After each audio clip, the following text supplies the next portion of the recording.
Hello everyone, and welcome back to another episode of the Reading Party podcast with Megan and Lexi. This episode continues our season looking at stories inspired by or set in ancient Egypt. Some of the material includes themes of violence or sexual assault. It is not suitable for under 18s. We hope you have your favourite beverages and snacks ready to go, because we've got our teas and are ready to start spilling the tea on our latest ancient story.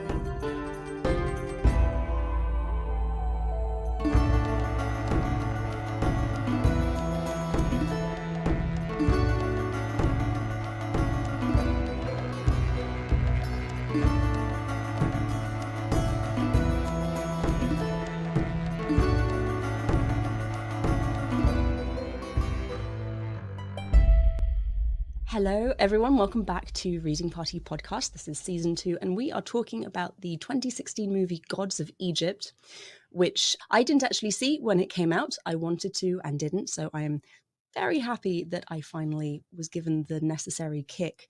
We will get into my thoughts on the movie shortly, but we are joined by the wonderful Marissa, who is our guest host today. Marissa, welcome. Thank you for joining us. Thank you for having me. I know it's a delight. Could you just give a brief introduction, who you are, what you do, and what your specialism is? Absolutely. So my name is Marissa Stevens, and I am an Egyptologist based at UCLA. I got my PhD from UCLA in 2018, and I'm still there currently as the Assistant Director of the Portahoud Center for the Study of the Iranian World. And that's a center that focuses on ancient Persia. So I get to do a lot of work connecting Egypt to the broader ancient Near East, in particular ancient Persia, to see how they interact with one another, influence one another culturally, ideologically, politically. And it's been a really fascinating 5 years working for the center and working on that corpus of material of late period Egypt. I have to say, professionally, I love a little bit of interdisciplinary work. I think it's really exciting and really important, and I'm always thrilled when we have people who kind of focus on that area. So I think I was talking to Lexi again, and I think she said that your dissertation for your PhD was on the Book of the Dead. Yes, I worked on funerary papyri, particularly of the 21st dynasty, which is a really interesting period for that subject matter because it's where the priests kind of took hold of all of that religious material and took it away from the earlier royal usage and kind of co-opted it and retooled it a little bit for their own purposes. And I feel like this has done something very, very similar and taken hold of Egyptian mythology and beliefs around death and just kind of run with it, which, you know, massive admiration for them for doing what they did. Lexi, before I jump into my little summary, do you have thoughts you want to share? The only thing I was saying before we started recording here was this is definitely the movie where you get to weigh does the good acting come first or the good narrative come first? This film is packed full of A-listers. And then you're like, oh God, what did they do? Jeffrey Rush is in it, and Nicolaj Coster-Waldau, Gerard Butler, and Boswick Chapman, who I have to say is my favorite character in this whole experience. I miss him because he's no longer here with us. So then I was like, oh, I'm so sad. So sad. But we have so many things I'm sure we can get into. So yes, Megan, why don't you give us your fun little summary of what happened in this film? So the film is narrated by a young man called Beck, who is a thief, essentially. We don't know where he came from, what he does professionally. He just wanders around stealing shit. Fair enough, at least he's honest about it. And his woman, is she a wife? Is she a girlfriend? Who the hell knows? She's just referred to as his woman. She does have a name. Her name is Zaya, but I think her name is used far less frequently than just Beck's woman, which is a delightful experience. So it takes place in this like mythological world, mythological time really, before actual time begins and gods are roaming the earth, and it's in Egypt, obviously. And because it's this ahistorical, mythological setting, you've got the most amazing CGI set. It's beautiful. It's amazing. It's very loosely based on Egyptian monuments, and there are some weird giant metal flower things, which I had never seen. They were stunning. No idea what they were doing, but they were stunning. So the gods rule the earth, or at least they rule Egypt, because apparently there's no one else living anywhere else. It's just Egypt. And the whole movie, the plot is Horus on his revenge quest, because Set comes in during Horus' coronation and he kills Osiris and he blinds Horus and is like, ha ha ha ha, I am now going to be the big bad king of the whole world. And by the way, you can't get into the afterlife now unless you're super duper wealthy, which is a plot point that I don't know why it was put in. I don't see how Set actually benefits from this. Maybe we can discuss that later. It seems a little odd.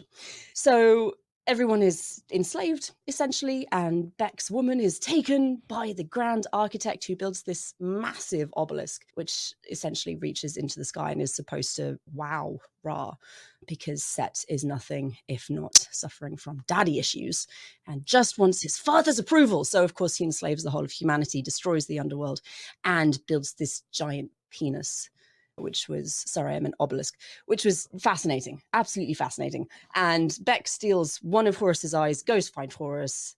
His woman, Zaya, dies at some point very early on in the movie because women have no place except for... Sorry, I'm on a bit of a feminist kick at the moment. They have no point except to advance the plot and to give the men something to fight for and fight over.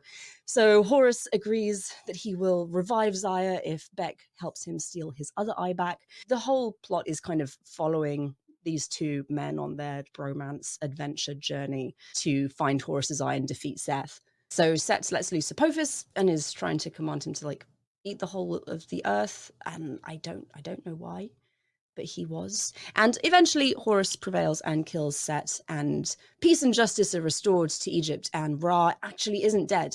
Set's just like knocked him out super bad and left him floating in space. Yeah, the whole spaceship thing, interesting. Liked it, very interesting. And Horus is crowned king, and it's all merry and good, and Beck and Zaya are both brought back to life, and Beck is now magically chief advisor to the king of Egypt. And we also have Hathor, who I haven't talked about at all, and she's a pretty cool character. I enjoyed her very much, but she gets captured by underworld demons toward the end of the movie. And this one ends with Horus flying off to free her from the demons. And I assume maybe they were trying to set up a sequel. I don't know. But the film cost a total of 140 million to film, and they only made 150.7 million. So in movie terms, that was a massive flop. And I do not think we'll be making a sequel. So I can't imagine them making this thinking they'll get a sequel, right? They gotta know it's bad. I don't know. There's like good reception on the right, and then there's bad reception on the left. I would so clearly just shove it into the leftward box. They were going for the 300 vibe, the bad one where it's just a bunch of like metal creatures. I liked the Transformer god thing. The gods, instead of being jackal-headed humans like you see in tomb paintings, are humanoid, very, very tall, but humanoid. And then they have this anime-esque magical transformation sequence where their bodies are covered in gold armor and their heads transform into whatever animal and they grow wings. And it was super cool. I very much enjoyed that. Speaks to, like the different facets or elements of every Egyptian deity. So they're often depicted in different ways, right? In tomb representations, temple representations. Sometimes they are human headed, sometimes they're animal headed, sometimes they're completely animal. So I liked how it spoke to that. And the fact that they were all bigger than the humans, I thought that that was also really well done in that it picked up on a nuance of Egyptian art where the more important characters are always depicted as larger. And so that made sense that the class of gods would be physically larger than humans. They took that very literally, but I thought it was very creative. That actually answers one of the questions I had for you, which was, is it anachronistic to have the gods shifting between these forms, or does it actually map onto what we see in Egyptian religion? No, it definitely does. All Egyptian deities had multiple ways of being represented in art styles, and some of that maybe is by virtue of whether it was a statue or a wall relief, so 2D versus 3D. Some types of representation maybe are easier for one form over another, but they all had these different qualities that were kind of represented through the various ways they could be depicted physically. I want to get into narrative a bit. Marissa, it's based off of ostensibly the myth of Horus and Set, but how much does this differ from that? Or how much do they actually get right? They very loosely get right some of the broader themes. But the tale of Horus and Seth, the myth, or the contendings of Horus and Seth. All of these are titles of essentially the same myth that is preserved to us from, ancient Egyptian literary tales that talk about how Seth wanted the throne from Osiris. It wasn't a coronation of Horus, but it was a party. Horus had not yet been born, and there was this party. All the gods were invited. Seth brings this ornate box, covered in jewels and precious stones. And he says to all of the gods, whoever can fit in this box will get to keep it as a gift. And so one by one, all of the gods try to fit inside this box. It is specifically made for Osiris. And so when he gets in, Seth slams the lid shut, nails it shut, throws him in the river. Osiris drowns. There's various parts to the myth where Osiris is able to be revived. There's many different murder attempts. And the one that Osiris doesn't survive is when his body is chopped up and it is incomplete. And even though Isis collects a lot of the pieces, he can't be revived because the penis is still missing. But she finds a substitute wooden penis and she's able to impregnate herself with Horus. And that's where Horus comes in. He is raised in secret in the Delta Marshes. And then when he's grown, he avenges this era of seclusion of Horus, right? And then he comes back later when he's ready to avenge the throne. So then it sort of deviates at that point even more from the myth where Horus and Seth are now essentially debating one another in front of a tribunal of gods, and you get a lot of monologues about the nature of kingship and why one is more suited than the other. And all of the gods are divided on this, and they can't decide, is inheritance to the eldest son important, or are there other characteristics that are important, right? In a lot of societies that have a notion of hereditary monarchy have those discussions. But what is most important? Is it hereditary? Is it certain leadership attributes? And interspersed between all of this, because the gods can't decide, they say, okay, well, let's do a physical challenge. And in one, they have to turn into hippos and battle in the Nile. Then there's a boat race. The third is quite shocking, where they essentially say whoever can rape the other first should get to be king. So some of these seem fairly nonsensical to us, but they do all kind of speak to various attributes that ostensibly were viewed as important in terms of power and fertility and all of this to the Egyptians. And then in the end, Horus does seem to win these tasks, although he essentially cheats with every task in some way. And some gods celebrate his creativity, and others say, no, this was not fair. But then, in the end of this myth, a god that has not been present, actually a goddess, Neith, who has not been present at any of these proceedings, finally shows up in the 11th hour and essentially says, I don't know what all of you have been doing, but this is nonsense. And let me tell you what true kingship means. And she has this speech about how it should be hereditary, it should go to the son. It kind of sets up primogeniture in Egypt. And all of the gods accept her wisdom and say, okay, yes, for these reasons, Horus should be the king. And that's kind of how the myth ends. How closely does the characterization of Set in the movie as this power-hungry megalomaniac with severe daddy issues, does that map at all onto the characterization of Set that we have from the ancient world?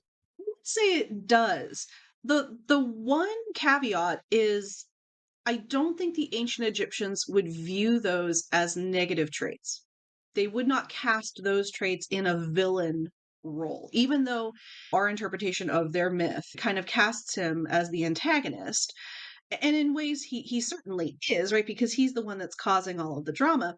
But the Egyptians would view those qualities as absolutely necessary in some way to have in the universe. So all of the gods represent attributes that are inherently needed to maintain the structure and the fabric of the universe. So this chaotic energy, this disruptive energy, it is needed. It's needed in certain doses that keep things balanced. But these are also qualities to be celebrated in a cautious way. And is there any kind of precedent for the changes he makes to the afterlife, like having to have material wealth in order to gain access, or is that just something that was made up for the film? I think was made up for the film. What we do know is the conception of the afterlife did change throughout Egyptian history. In the Old Kingdom, it was generally believed that really only the king had an afterlife. If you worked the king, there are sort of ways to kind of squeeze yourself in. If you were a servant to the king, you could perhaps kind of expect to perform those duties for him, still in the afterlife retain your same kind of social role, but there wasn't an afterlife for you. You couldn't get in by virtue of anybody else other than your king, and it was kind of up to your king. And that changed. And some scholars call it the democratization of the afterlife. That's kind of a problematic term for many reasons, right? Just in terms of democracy being a very Western concept and whether or not that was actually true. There was never necessarily like a buy your way in system. I think maybe though that could be a popular misunderstanding because of just the wealth that we often find in intact tombs, right? What we know people are putting into their tombs is quite rich in some cases. And so you think, is this somehow needed, this wealth needed to get in?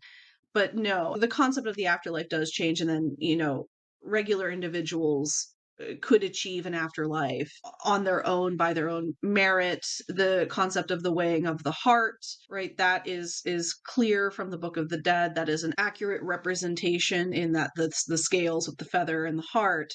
One common misconception, though, is that the heart has to be lighter than the feather. It actually just has to be equal in weight to the feather, right? I mean, that would be considered a balanced life lived, but it has nothing to do with being able to pay your way. Now, you could kind of magically maybe enter the afterlife. We have a lot of spells from the Book of the Dead that essentially say, heart, be quiet. I know this magic spell that is going to encase my heart so that it does not speak, it does not reveal my secrets. And when it is weighed, it will not let the gods know all that I have done. And so, if you could afford a Book of the Dead, if you knew the proper practitioners that could provide you with those spells, those heart amulets, however, whatever form it's going to take, right? So, in that sense, maybe there's a little bit of buying your way in, and that if you were the person that had access and the funds to include that type of material in your burial, but that's about as far as we could take it. It was quite odd because we did get a few sequences in the underworld, and there was that one poor lady, I think. She was like, "Yeah, I have nothing." So she drops one sad silver ring or something, and she dissolves into the spinning whatever afterlife portal in a film that is not afraid to show monsters, like monsters. They don't have the Devourer souls, and I was real sad because this was an opportunity to showcase Egyptian mythology and real elements. So I found it really odd that they didn't have that. But then they did put elements like Apophis, which, as someone who just receives popular culture for Egypt and am not in the field, I would be more familiar with the Devourer souls than Apophis, but then maybe that's just me. So I'm kind of curious because we saw there are other creatures included in the film, like the big snakes sequence chasing Beck. Do we have precedent? Were those actual real mythological creatures, or is that just made up for the film? Please tell me there were twin goddesses riding these giant, massive cobras, because that was amazing. There are twin goddesses that are represented as cobras, Wajet and Nekhbet, but those are the uraei that you see on royal crowns. Most of the time there's only one depicted, the little tiny cobra that sits on the forehead of the Egyptian king's crown. Tutankhamun is the one that is famous for having the double uraei. In his case, one is a cobra and one is a vulture. Nekhbet is often represented as a vulture, but she could, in certain cases, be represented as a cobra as well. Those are meant to be protective deities for the king, right? The fact that like you have these two like fire spitting serpents like right on the forehead of the king is meant to protect him as well as show his power and authority. Do we have any myths that describe them being giant serpents that ransack Egypt? No. But we have a lot of depictions of the underworld where there are these giant cobras and snakes that spit fire and are essentially meant to represent a sort of pits of hell concept, a place you don't want to be in the afterlife. You don't want to be in that portion of these snakes and serpents and everything. But then I also think maybe, and maybe I'm being too wishful thinking here, they were touching on the myth of the sun's eye, which is a point, and I feel like many religions have a story where the creator god at some point regrets his decision on creating mankind. And so in this myth, Ra sends, it's normally Hathor, but in different versions of the myth, it could be Sekhmet, down in the form of like a lion to slaughter all of mankind. And then eventually he regrets his decision, has to call her back. There's, of course, problems with how to get her back because she's so dedicated to her mission, but eventually they do, and some of mankind is spared. So it's one of those types of stories that we see throughout many, many religions. So maybe they were touching on that kind of concept of the raging goddess. I was expecting your answer to be no, that was entirely made up, but it does my soul good to know that yes, there are twin goddesses associated with cobras, and these cobras do in fact spit fire on occasion. That's a nice little creative touch that I enjoy. I wanted to ask about Hathor, because she's not a goddess I know an awful lot about. And she was the most prominent female deity in the movie, and she's very sexy and sensual and seductive, and she can command anyone to do anything as long as they're not already in love with someone, which was interesting, but I don't know how the film Hathor compares to what we see in mythology. Hathor is as a seductress type goddess or having those types of powers, that's certainly not something that we know about her. Most Egyptian goddesses do have like two kind of sides to their same coin. One is a more nurturing mother or affectionate kind of goddess. And then on the flip side to that is sort of this raging protector. And they can swap back and forth. So I think they kind of represented that with how that bracelet can control her emotion and her state of being a little bit between those two sides. And kind of when she doesn't have that bracelet on, that's when she can go a bit out of control or be taken away into this different realm and state of being. But as far as her connection to Horus is concerned, we do know that she was viewed as Horus's consort. So there's a very famous temple at Edfu that is dedicated to Horus as a falcon god in his falcon form. And then the sister temple to that is Dendra, which is dedicated to Hathor. And we know there were festivals where they would bring the statue of the goddess Hathor down to Edfu to visit Horus, and there would be all of this celebration over their connection that the two gods had. So we do know that there is a special connection between Horus and Hathor, but that's probably about as much as we can say about them as a pairing. And do you get this association with the underworld and with the afterlife with Hathor? Not overtly or in particular. A lot of the deities will show up in depictions of the afterlife in some way, whether they're leading the deceased to one of the gates of the afterlife or shown in judgment scenes where you have a tribunal of gods watching the deceased. So it's not uncommon for Hathor, Isis, Nephthys, certainly Osiris, Anubis, to show up in those scenes, but there's nothing that particularly stands out as she needing to be there or having a critical role in those scenes. Which makes their putting her as like the whole mistress of the West, you can lead me to the 9 gates of the underworld, is a strange insertion. A lot of goddesses are fairly interchangeable, and a lot of goddesses do often have a Mistress of the West title, depending on how and where they're being referenced. But again, it's not necessarily a critical element, I would say, of Hathor or any goddess in particular. That title is real and does exist for Hathor in certain scenarios. It's interesting how much they're mixing certain elements they can pull and then put it in, and it's interesting to see where they sprinkle it in to sort of fit what they need the film to do. Sadly and interestingly, the Egyptians did that themselves when it came to goddesses. They saw goddesses as being relatively interchangeable in myth and in depictions, either, tomb walls, papyri, temple spaces. Yes, they were all distinct individuals, but they could very easily be interchanged. Sekhmet and Bastet, or Hathor, Isis, Nephthys. So, in that sense, the movie kind of got it right, this not being very distinct when it came to the characteristics of each individual goddess. I am enjoying hearing Marissa explain some of the different points of the mythology. I feel like I'm appreciating more how the movie took things we have evidence for and used them and changed them around, like the mechanical gods changing like transformation sequences. And I think later in the movie, you find that Seth has been essentially cutting bits out of other gods to make himself more powerful. I don't know if that's a deliberate callback to how he cut up Osiris into 14 different pieces, but if it is a deliberate callback, I think that's a really interesting way of including it. And it makes me sad that the story wasn't better, because it's beautifully shot, the CGI stuff is great, and the mythology is really interesting how they used it, but the story it made me sad. I mean, it's weird though, because when you deal with mythology, I feel like there's no lens of accuracy that you can really hold it up to, because it's not trying to show real life. So mythology is not super accurate anyway. Although you have the mythological element, but then you do have some of the sequences that are not completely, because you do have Beck, which mortal, and Zaya, mortal. So it delights me because I'm like, oh, this is a cute little buddy companion adventure thing, romp through ostensibly just Egypt. But they could have done so much more with that.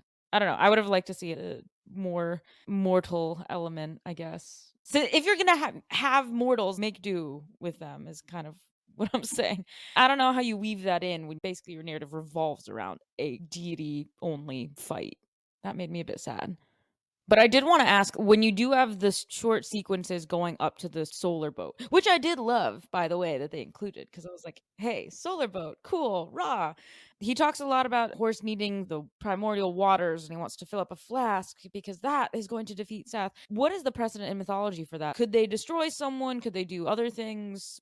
The primordial waters of noon are everything and nothing all at the same time. We don't have any descriptions saying they have certain powers to do X, Y, or Z, but it's a fascinating concept where essentially there was nothingness, and that nothingness to the Egyptians were these primordial waters of noon, but they had such generative energy that all of creation could essentially spring forth from them. So, in that sense, I would assume those waters to be incredibly powerful. And if they could be harnessed by a god to defeat an enemy or to bring forth new life, I guess they could have those powers. I mean, again, the Egyptians didn't tell us that explicitly, but seems like a pretty creative modern interpretation of what those waters could potentially do.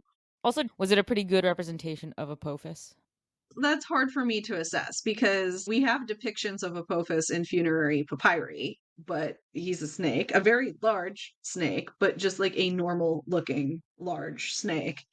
So the giant worm with 8 rows of rotating teeth and things like that. I mean, clearly that is not an ancient Egyptian depiction of Apophis, but I don't mind these types of modern interpretations. It works for the movie. I think he is again cast as obviously a villain or a creature that is being harnessed for evil purposes, but I don't like considering Apophis necessarily evil. Apophis is meant to represent essentially like the most chaotic force possible in the universe. And he is anti creation. And so creation is not something that was a one and done concept for the Egyptians, where, okay, the world's created, we're done, we can put down our tools and take a break.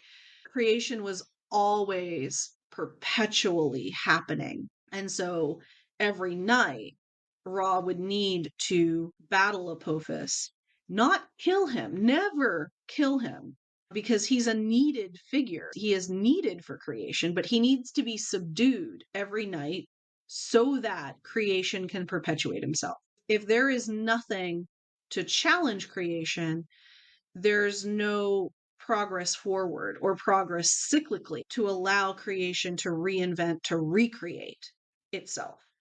And so Apophis is considered a very needed element in the universe. And then when Seth eventually, as his punishment for doing all of this and challenging and trying to take the throne, Seth is the one that is placed on the prow of Ray's solar boat. And he has to be the one to battle Apophis every night. I find that to be probably one of the most beautiful concepts in Egyptian mythology, because you now have the two most chaotic forces in battle every single night to allow creation to continue and order to prevail. And it's only the negation of those two chaotic forces that really allows and perpetuates the good in creation. Oh, that's so cool. That's so Yeah. cool. Definitely did not know that. I just love learning about Egyptian mythology, honestly. Maybe not from a weird Hollywood bust. Megan, you'll love this. So, when you have that great scene putting the parts together to make Super Seth, I thought of Maya Dean's Wrath Goddess Sing, and I was like, oh my god, it's like Transformer Kirby. He's swallowing everyone and then comes out with their best attributes. It's Transformer Kirby brought to screen. It absolutely is. It's perfect. I love it. If I was going to market this movie, I'd be like, Transformer Kirby Seth. Done. Just done. I'm assuming that each of the things that he ripped off of the other gods had a reason. What's interesting, you want her wings and his brain and the other thing. It speaks to the best quality or attribute of every god. So Thoth is the god of wisdom. He's the brain you want, so like he went through and took the best quality of every god, or almost like the power of every god.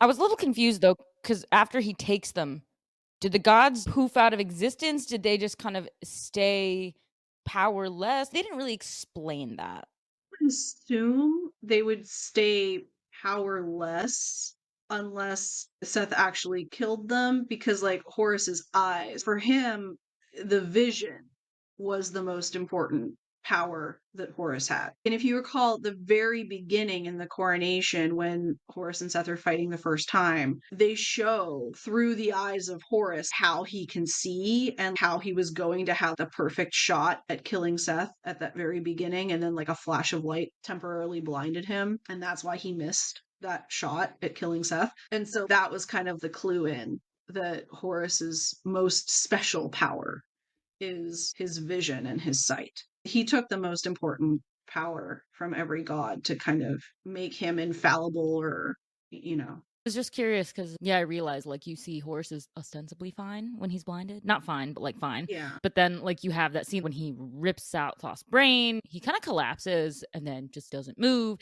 And then when he tears off Nephthys' wings, she also falls down and doesn't move. I don't know if she's, like, dead or passed out. The only person who seems to be okay really is Horus, which I guess makes sense Yeah. if he's supposed to be your hero.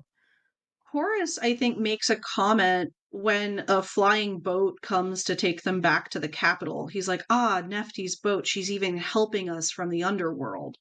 So it seems that altercation with Seth sent her to the underworld because she can't survive in this realm without her wings. But she was still able to send her flying boat, to help them. So I don't know. Maybe they're existing kind of like in the world of the dead.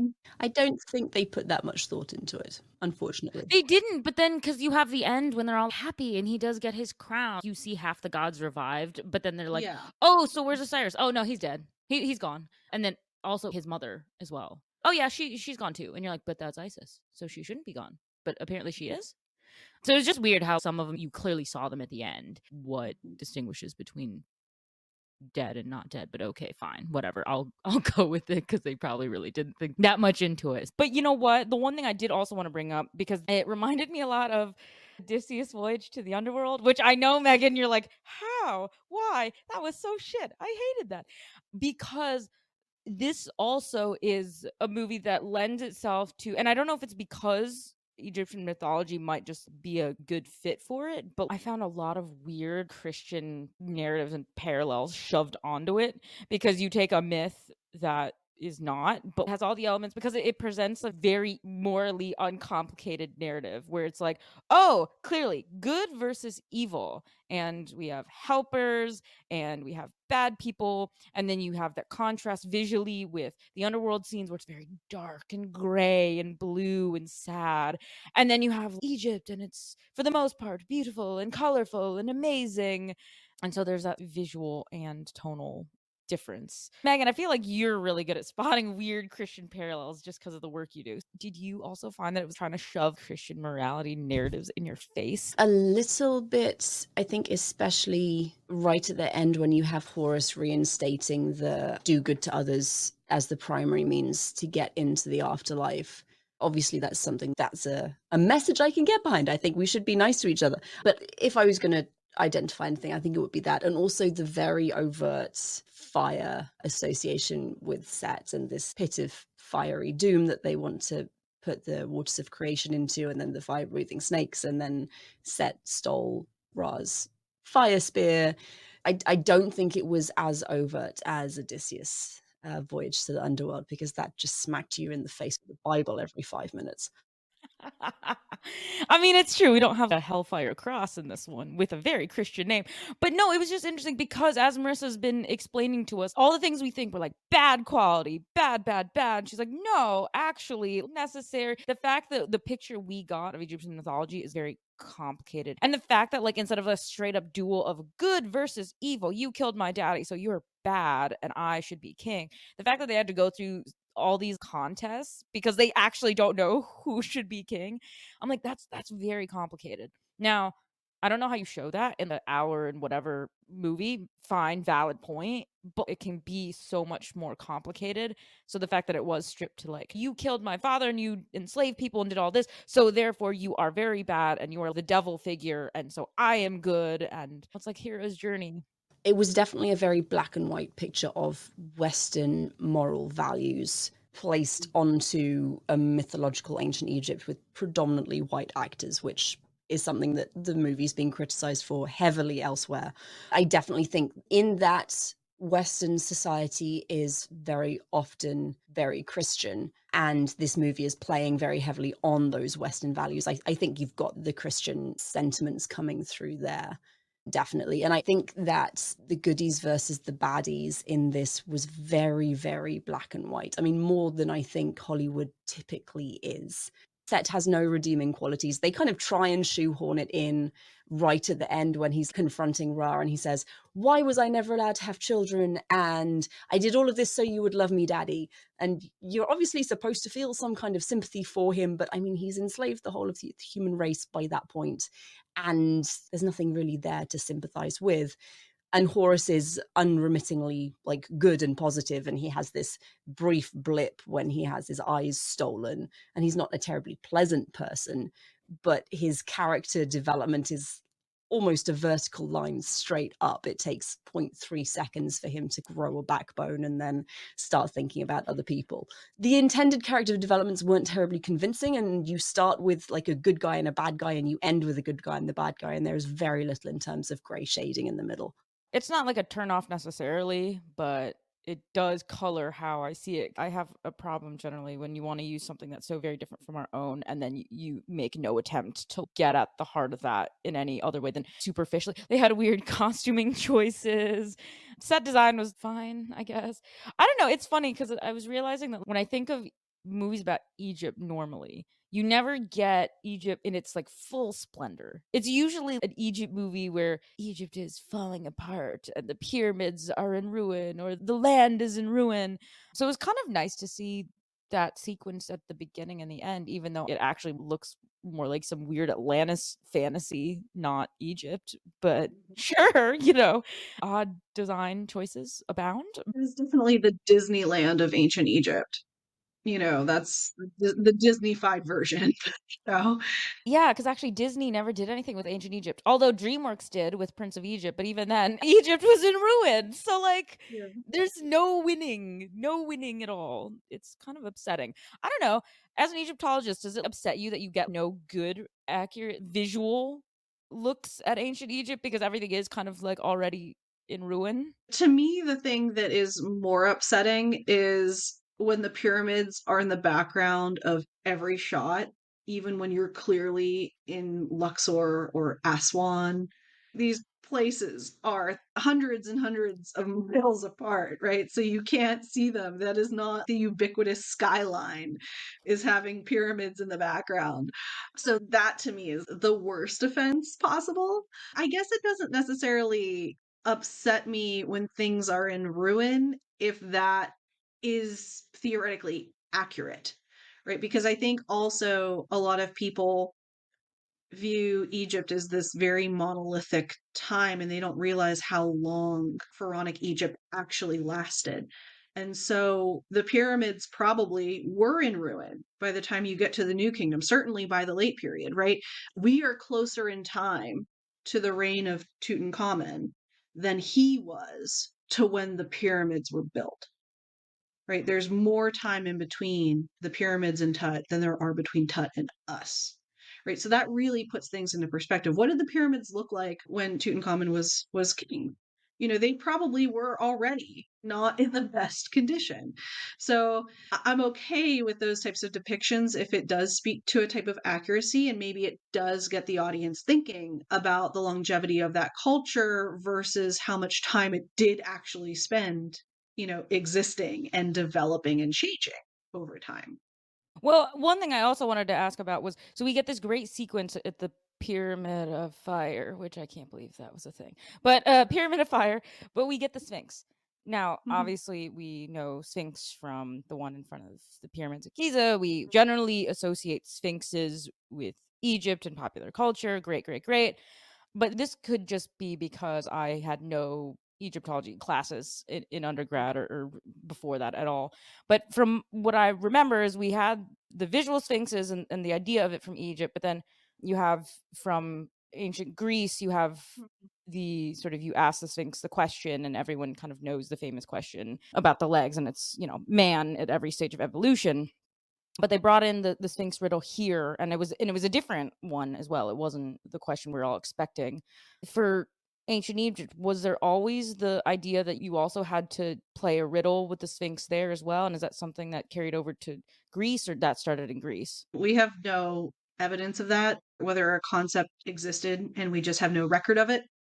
Can't really say, but there's nothing to point to riddle or any type of communication really with a sphinx. The sphinx was a representation of kingship and power. So you always have the sphinx normally with the head of a pharaoh. Hatshepsut has sphinxes built with her image on them. Amenemhet III has a sphinx in the Louvre. A lot of kings would have themselves carved as a sphinx. And I think that's because a lion is oftentimes associated as a symbol of kingship and power and authority and aggression, right? The king is meant to be a protector and aggressor when needed for his people. And that's why they're normally wearing the Nemes headdress, right? Another symbol of royal authority. Oftentimes they have that uraeus on their forehead, right? So this is clearly a connection to kingship and not to some like mystical riddle situation. So I think that's adopted later, probably by the Greeks, because we certainly have no reference of it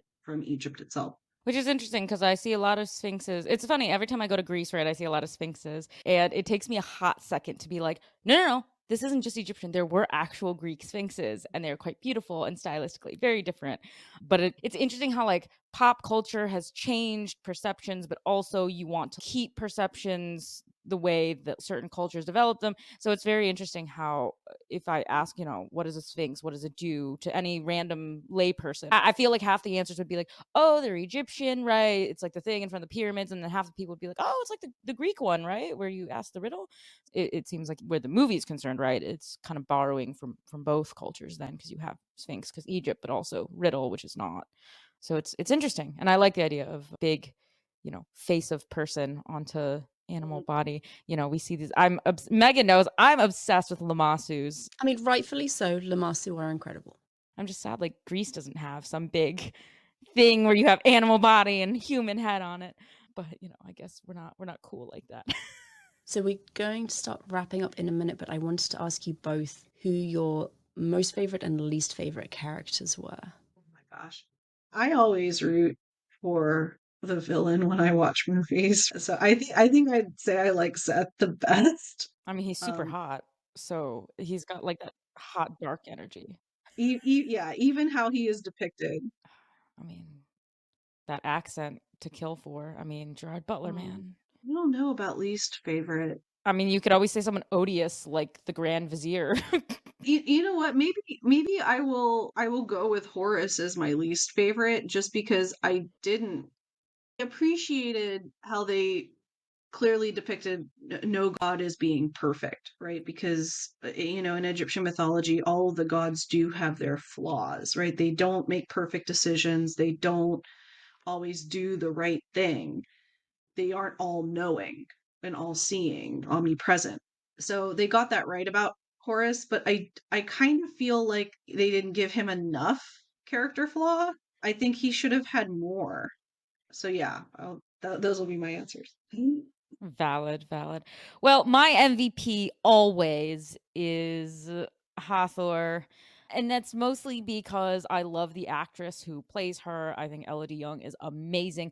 Also, I just always have to point out that her accent combination, she's French British, so you can tell her accent is British with a hint of French. It's my like absolute favorite accent combination because I think it is so easy on the ears. So she's always my favorite.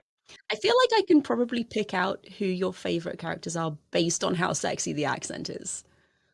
This is a recurring theme. Yes, you know how like the auditory stuff is big for me. But yes, so no, I love her. But also I just love because to me, well, I was also watching Hercules the other day. So she's like a Megara to me. She's the sassy girl who's like, I don't need no man because I survived, but like it would be nice to have one, but I don't need one. So I really just love it. My favorite scene is always the one where they're being chased by the snakes, and then she's like, just shut up and stay out of my way. I'm gonna save you here. And then she literally saves them by batting her eyelashes, which I love that that's like a direct quote from the movie as well. So for sure, she's my favorite. Least favorite, I always kind of want to say Beck because he's annoying, but also I don't want to be seen as ragging on a mortal because he's one of two.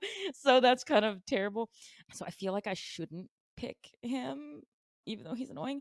Yeah, I mean, there's so many ones that are just bad anyway, but I'm just gonna say Beck. I know what they're trying to do with him, but he just ends up being like whiny and annoying. And he tries to go for like a sassy sidekick remarks. To me, he's written just like a bad Sokka, like a really bad Sokka. What about you, Megan?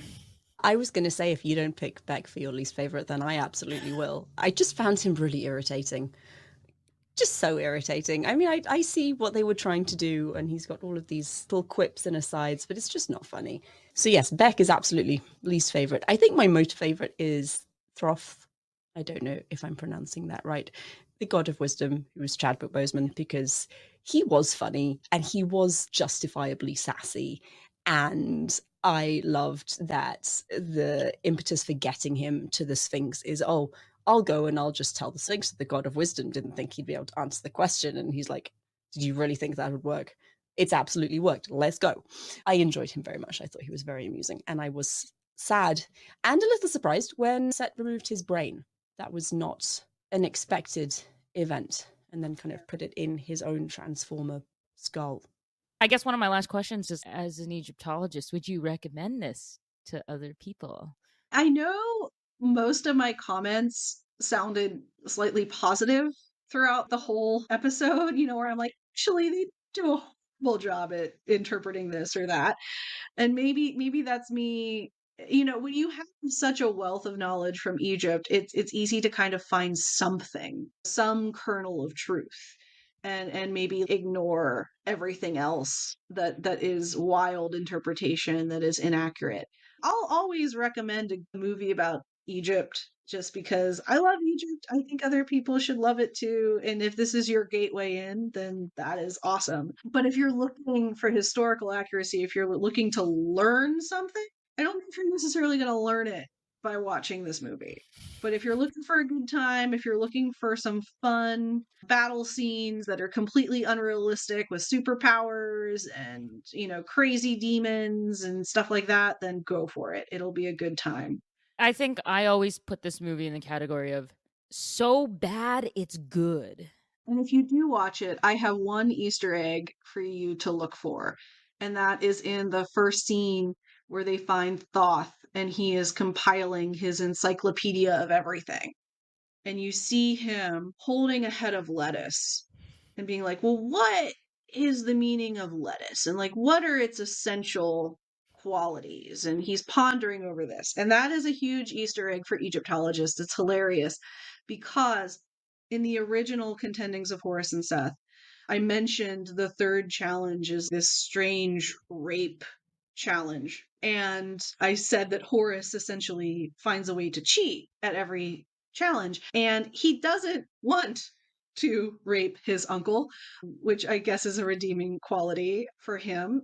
And so instead, he has Isis help him in placing his semen inside a head of lettuce because they asked Seth's gardener, what does Seth eat for breakfast every day? And the gardener says, every day he takes a morning walk through the garden and he plucks a head of lettuce and he just chows down on this head of lettuce. And so they said, okay, this is what we're going to do. We're going to hide it there. And then he's going to ingest this semen. And then we can tell all the gods, my semen is inside Seth, and that will not be a lie, right? That will be absolutely true. And so that's what happens. So they announce to the gods, and of course Seth objects, and he says, absolutely not. I know for a fact it's not there. And they ask Thoth to magically prove it. And so Thoth does this spell, and this blob of semen comes out from the top of Seth's head. And to prove that it was inside him. And as a side note, they didn't know what to do with this floating ball of semen, so Thoth sent it into the sky and created the moon. So anytime you eat a Caesar salad now or look up at the night sky, I want you to think of Egyptian mythology. I really thought that was kind of nonsensical. Like, I thought they put it in there as a bit of comedy. Let's have the all-powerful, wise god looking at, an artifact when he's like, yes, I collected all of the knowledge and whatever. And then I do love his line where he's holding it and he's like, it's knowledge, it's truth, it's lettuce. Most people probably just think they picked the most random object for him to be obsessing over, just as a bit of comic relief. And it's comic relief for Egyptologists, but in a completely different sense, because that is clearly a nod to the original myth that shows that the writers of this movie did in fact do their research and picked a very, very tiny element of the myth to throw in there as an Easter.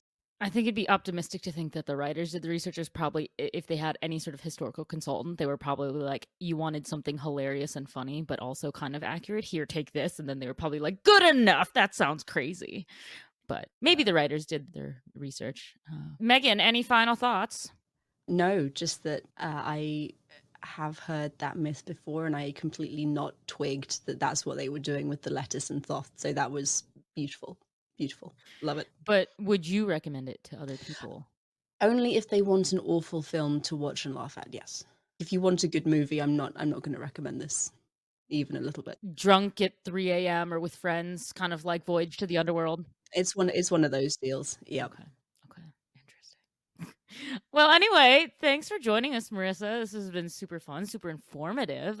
I hope that other people learned as much. So join us next week for another episode of Reading Party Podcast. Bye.